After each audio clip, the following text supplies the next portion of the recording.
Hello and welcome. Thank you for joining us. We are broadcasting from the Thomas K. McKeon Center for Creativity, and I'm your host, Corey D. Taylor. My guest today is a singing duo of sisters, Camille and Haley. They had a meteoric rise in 2012, but they have stuck it all the way out, and they are here today to tell us what it takes for them to have a successful journey. If you are wanting to be inspired today, well, you come to the right place. So stay tuned, because this is Oklahoma Up Close.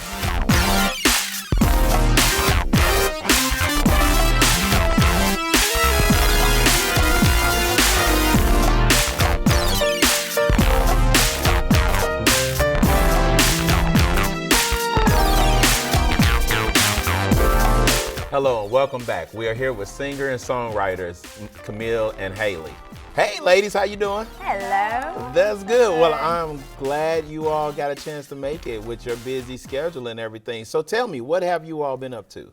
Oh, lately we've been traveling, singing different places. We sang in California, we sang in Houston, and so we've been having fun. And then God just opened a door for us to move to LA. So that is yes, that's interesting. step. So how is that going to be? Because you all are like a Partridge Family type family. It's a whole bunch of you all. I know. In It's other It's words. going to be different. Yeah. We've never lived outside the house, where I'm 21, she's 23, and this will be the first time, and especially being that far away, you know, from Oklahoma, it's going to be like, whoa. So is there any fear? Because here's the thing, we have a lot of people that come on the show and like they're actors or whatever, and they talk about that first adventure going away from home and moving out to LA. We've had about 4 or 5 people that have left here, went to LA, made their name for themselves, then they moved back. So how do you think it's going to be for you all? Oh, we're gonna have a lot of fun, and we just feel it's the Lord, and so peaceful, and a house opened up for us that was free rent, free food, awesome people, and so we're like, wow. My parents are like, please come home. We want coffee and food every day. So we're like,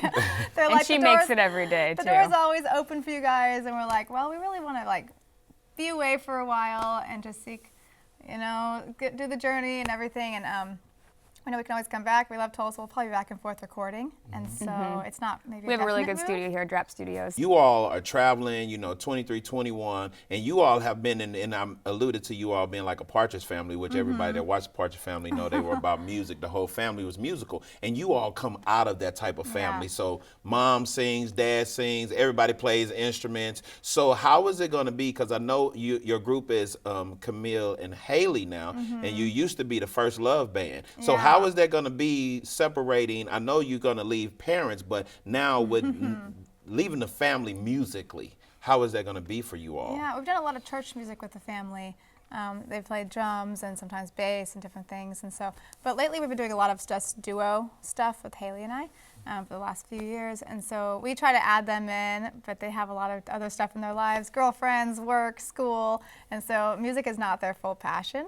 And it is Haley's and my full passion a lot more than theirs. We're kind of a two-girl band. Kind of like, I'll play guitar, she'll do ukulele. She's actually kind of like the musical chair girl. Like when I'm playing guitar, I'll usually stay on the guitar the whole time, or we'll do soundtracks, but she'll play the cajon, which is like a little percussion box, and then ukulele, and then also like ukulele bass and fun stuff. But it will be difficult to probably try to find a band, because you And have to a pay crew. people, and you got to figure out, how that works, and people have to be available. And so when you have a family band, it's just like, hey, someone run my CD table, yay, free, woohoo. Somebody want to help me set up, yay, But with the switching up, it's like, wow, we're gonna have to find some friends or fans, and that'll be probably a little difficult. And so basically that's one of the things I think that's important, because you're getting ready to leave the comfort and the safety of the family structure, which is musical and supportive. And I want the viewers to know this, because to date you all have done how many albums or CDs? How many have you done so far? 5.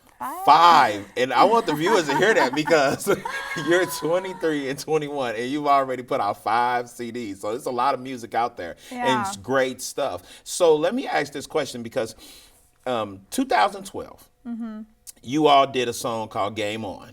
And I remember a friend of mine, Howard Hatcher, brought it to me, and he was like, you got to hear these girls from Tulsa. And he was like, they're blowing up on the internet. They have like, the video is going viral. And we were eating at a Burger King, and he's like, no, I need you just to look at this. And I was like, oh man, come on. Was it one of the little cutesy videos? He said, no, these girls can really sing. And when I saw the video and it was fun, and it's of course the whole family, I'm like, wow. And it just, as I looked at it every day, it was like over 1 million views in like 2 or 3 weeks. And I was like, okay, this is something serious. Then all of a sudden, in the midst of me getting to know who you all were, you all get picked up by Rick Santorum. For those who don't know, he was running for president back then. So how was that adventure? Because you all do this Game On for Rick Santorum. You're really not trying to do it to, how can I say this, part of his team, but you just did it. So how was that adventure? Because then he picked you up later, and now you are on the road with him. So how was it? Yeah, we traveled for 5 weeks with him. We sang in front of his campaign rallies. We sang our country pop music. We sang America songs. We sang some cover songs. And so one time we had like an hour-long gig where they had been delayed coming, and so we had to like kind of hold the show together and like, everyone, he's coming, don't worry. But we were like singing and entertaining, and so that was such a fun ride. I feel like it was the most traveling we've ever done, like ever, with all these states, and it was just really, really fun memory for us. Oh, it was great time. And so what did you learn from that experience? We learned that you need to ride the wave while it's there, and you need to have a team. And we didn't have a team, and we really were doing it for Rick Santorum. We weren't trying to capitalize, and we're like, so didn't want to like have any almost personal benefit from it that we kind of hurt ourselves. We didn't even monetize the video or anything. We didn't monetize. We didn't like even sell CDs at the concerts. Like, we don't want it to seem like we're about ourselves at all. And like, they would be happy to have us sell CDs, but we were just a little timid, and we just didn't want to. I don't know. And within reason, because you all were very young at that, I mean, we're talking about what, almost three and a half years ago. Yeah. And you all were really not, you may have been what, just 20, turning Probably 20? In and Haley you was were still in high school. still I in was in high school, and my math teacher's like, are you going to be at school, or are you going to be on the Santorium trail? He's like, what are you going to do? You're skipping school. And I did skip a lot of school, but that was fun. And the reality is that a lot of young people, because I want to go somewhere else, but a lot of young people, they think that when they put a YouTube video out and it goes viral, that's their big break. They're getting ready to blow up, and now everybody's going to know about them. You all had that phenomena happen to you, and then you did start getting attention from like big name people. But I want you to share with us, because I know the story, but I want you to share a little bit about what happened, because a lot of times when people are out there and they do may have this kind of somewhat meteoric rise through viral, through the internet, they don't really understand what's really coming their way and what's going to happen. So share a little bit about your experience. Yeah, well, we got a management team after that, and then we also had people looking at us for reality TV shows, and were shopping us through LA places and different networks for a whole reality family show to follow our music and everything. It didn't end up getting picked up, and I think I'm happy, because that can kind of mess your life up. But it was a fun ride and so much learning about the music industry. But I think a lot of what we learned was that you have to have a team, you have to have a clear direction, and you have to put the work in, and you have to be with the right people. And so there's a lot of people that could be right, but they're not the right fit for you. And so that's kind of what happened with us, is we signed with people that just weren't the right fit for our music career and couldn't take us where we wanted to go, and had maybe a little different vision than we had. And so finding the right people that agree with you morally and business-wise, and hopefully can be even in the same city as you, would be great. But yeah, we learned that. What did we learn, Haley? Tell me what you learned. What did I learn? Be careful, know where you have a vision for your own career, and move in that direction. And we got kind of scared, like after we got the 1 million views, we're like, okay, we can't put anything out that's not like completely professional anymore. But the key to YouTube is consistency and creating content that people like. And so we're like, okay, let's stop doing covers because that doesn't look professional. Like, let's only do music videos. So we kind of like sat idle for a long time, and we started doing a lot of cover music and anything that basically paid. And so that really developed us a lot. Cover music live at a golf course, not on YouTube. So we learned 200 covers, and then we kept recording some. Which that was good. It kept us in practice, so I thought that was probably a good thing for us. It was good. But we need to find a team around us, because it's so hard to go anywhere without a team. And I think if we would have done that, it would have been a great next step. So did you all, while you were going through this process and all of the calls were coming through and people like, oh yeah, we want you to be on a reality show, we want to get you signed to a record deal, what was going through you all's head at that time? And I'm gonna start with you, Haley. What was going through your head? Because, and just for the viewers, she didn't used to talk a whole lot. And now I see you talk a lot now, but what was going through your head at that time? There was a time that I was so excited. We were all super excited about everything that would come our way, thinking that this would be our big break, this would be a big break. And after a while, when so many of those things started coming, I don't know if we got cynical, but we kind of got realistic, you know, because not everything does go through. And so far, we're not doing the reality show, and we actually are not signed anymore to that management team. But it's just kind of like, you just gotta, I don't even know what I'm saying. You gotta stay hopeful, but stay hopeful, but just be realistic, I guess, about what do you want, you know? And I don't know if a reality show would be the, like, what am I saying? Epitome of the epitome of what we want to do. Yeah, right. We want to focus more on music, and I don't know. And so what about you? Say the question again. I was like, what was going through your head when all of the calls are coming in? Because I have a friend that's like a triple platinum producer, and he said the first thing that happens when someone hears from like someone who's almost discovering them, the affective part of their brain kick in, and so logic goes out the window, and then they become very, you know, just whimsical and like, oh my God, it's happening, and we're this and we're that and we're this. How was it for you when all of this, when the calls started coming in? How was it for you? Oh, it was fun, and it's fun to think about possibilities, but I think I've been a little realistic thinking for a while because we had a lot of things not happen, and so it's kind of like, my dad gets very excited about everything that comes in. He's like, you guys are going to be stars. This is the big deal. And we're like, we'll believe it when I see it, you know? And it's kind of like, I mean, I don't want to be cynical, but I do know that most things that happen and look shiny and stuff, until they come through, it's kind of like, well, you know, we'll hope. I'll pray. All that glitters ain't gold. Right. Yeah. So you all have did 5 albums. Is it all original music, or is it covers involved, or is just all you writing? But you everything is original besides 3 songs in the Christmas album, which is like Oh Holy Night and Chestnuts, and then there's a song we do called Sisters from the White Christmas movie. And so those are the only exceptions, and all the rest are original. So about how many songs do you think you all have written? Ooh, probably 150 to 200. I would think over 200. Over 200, but I At mean, least fragments songs, of songs. Yeah, maybe full not. songs, maybe.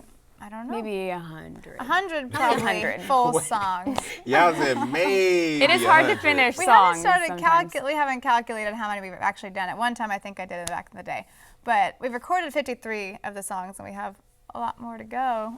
So wow, so with you all being in the studio and everything, my friend, again, who I allude to, his name is Dr. Bill Hagens, he's a triple platinum producer.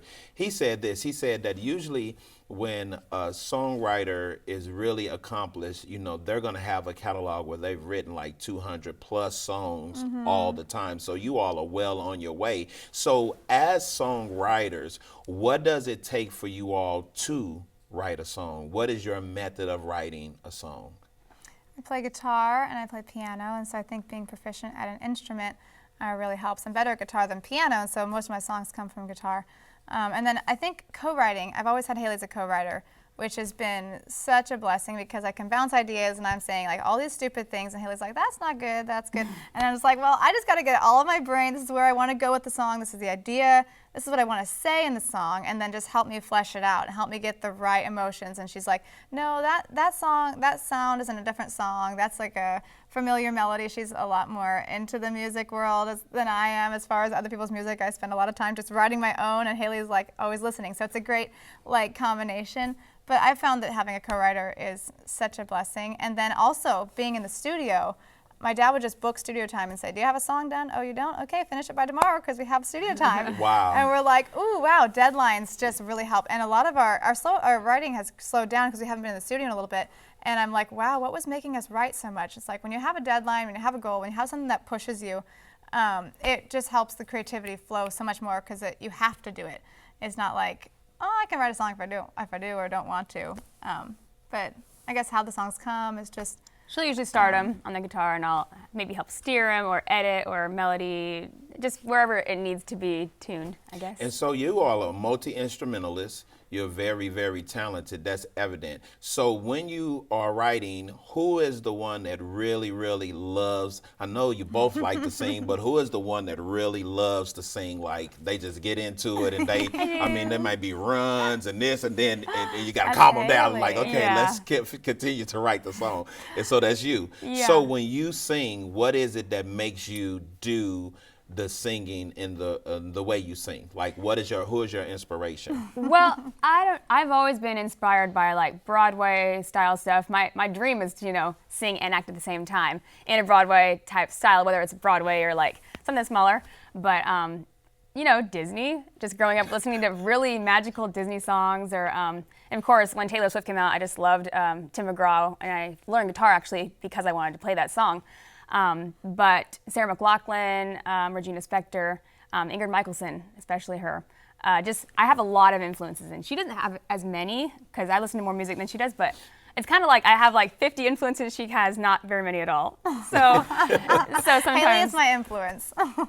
And seriously, is she your influence, or do you have some musical people that you look up to as far as, I mean, who do you follow? Where does your style come from with singing? Oh, I just want to get more stylistic. Haley's like the voice that's all fancy, and I'm like, I just have the voice God gave me.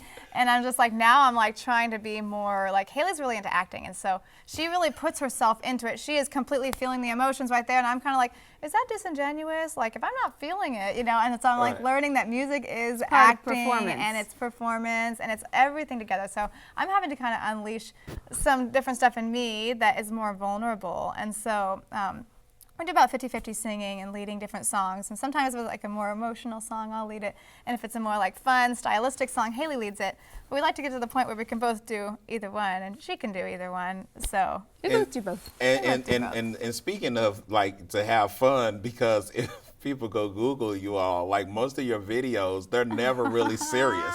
They are really funny, and it's kind of like the snow outside is the light. I mean, y'all are like it's like very whimsical and fun, and I think that's the thing that's very appealing, because you all did the is it Kurgan? Kangen Water. Kangen Water, and you did it to Bobby McFerrin's "Don't Worry, Be Happy." You redid the lyrics and stuff, and when you watch the video, it is a totally fun rendition of that song. And so when I see your music, I never see you serious. So do you ever write songs that are like heart-wrenching and serious? And I take that back.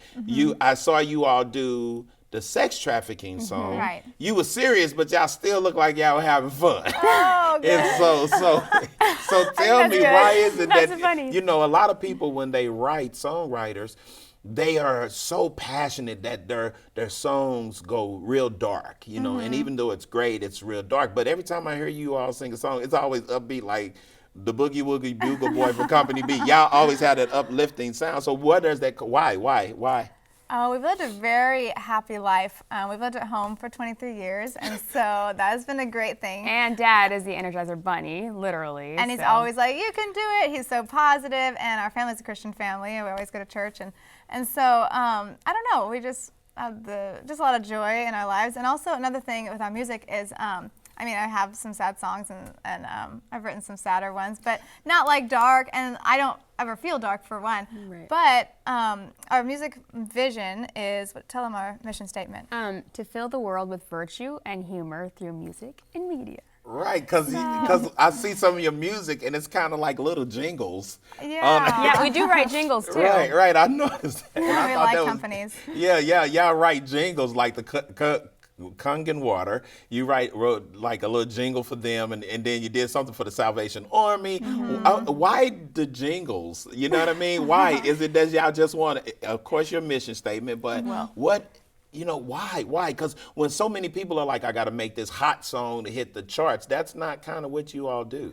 Right. Yeah. Well, if we believe in something, we want to get behind it in any way we can, and what we do is music. And also, if people can get something stuck in their head, they'll think about it. You know, Salvation Army is a really good charity that's like one of the best in the world. They do so many things, and so we just really wanted to support them. And it worked really well for Christmas because they always have the ring-a-ringer Right. thing. And one day, And so we wanted to give a good image to the bell ringers and not just like sad people that need money. You know, it's like a whole big thing that a lot of people don't know about. Like Kangen water. We drink Kangen water for like 4 or 5 years now, and we believe in it. We believe everyone should have it, and so we're like, and we also were doing a competition for them, and then we decided to do that, and so we won first place with that video. We did by the win way, first place.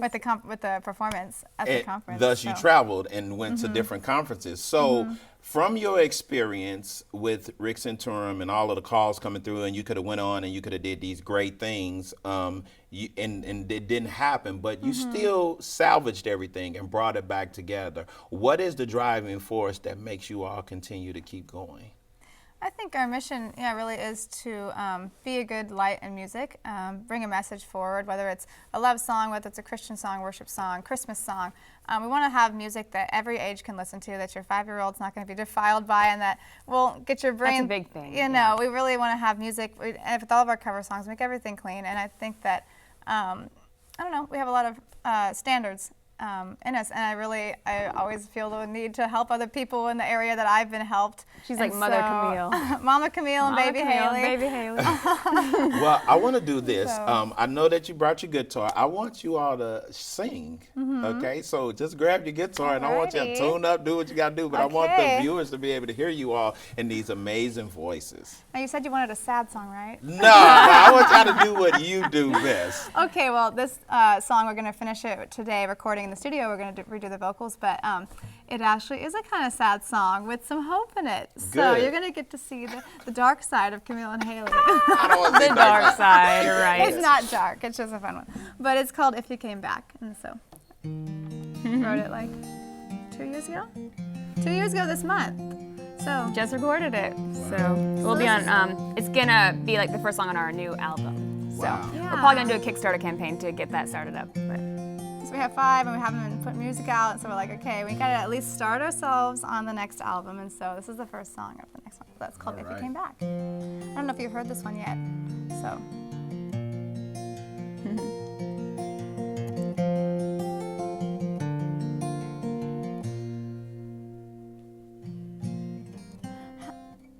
Haven't worn perfume since the day you left.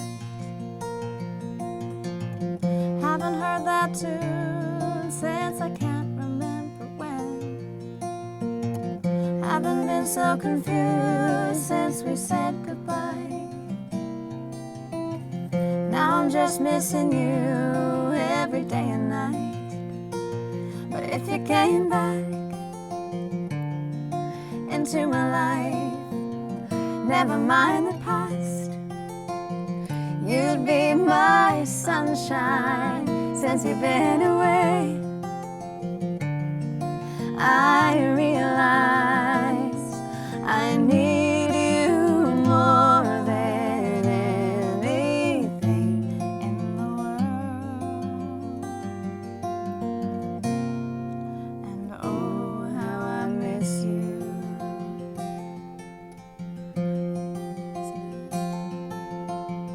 Missing I love yous and the way it felt, being close to you and your hugs that make me melt. From across the room I could read your mind. Now I'm miles away, hoping you can read mine. But if you came back into my life, never mind the past, you'd be my sunshine since you've been away. I realize I want you more than anything in the world. And oh, how I miss you. As I'm thinking about the things I should have said, going through the memories we both share, wishing you were here so we could start again. If you came back into my mind the past. You'd be my sunshine since you've been away. I realize I need you more than anything. I want you more than anything. I love you more than anything in the world. And oh, how I miss you.